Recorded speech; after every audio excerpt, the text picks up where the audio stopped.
Во 2002 СДСМ и ДУИ прават заедничка влада, во тој момент Али Ахмети, па и голем дел од раководството на поранешната ОНА, тогашна ДУИ, тази политичка партија се на црната листа. Во овој момент најмалку два од вашите коалицијски партнери се на таа ОФАК или Американска црна листа, Љубе Бошковски, Мендух Тачи. Во таа смисла, зошто нешто не би важело за СДСМ, а утре би можело да важи за ВМРО-ДПМН или за Левица или за Алијанса, не знам. На крајот на криштата нивно е да донесат одлуки, да ја кажат својата политичка воља.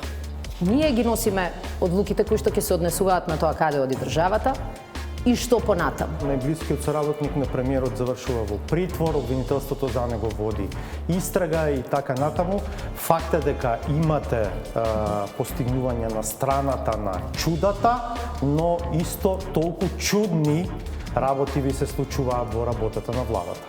Демократијата не е систем во кој луѓето се безгрешни и судовите постојат теоретски. Затоа постојат судови во најбогатите, најразвиените и најдемократските држави. Токму и примерот кој што го кажувате по едно од тие чуда. Гласени се информациите дека размислувате да заминете од министерската позиција?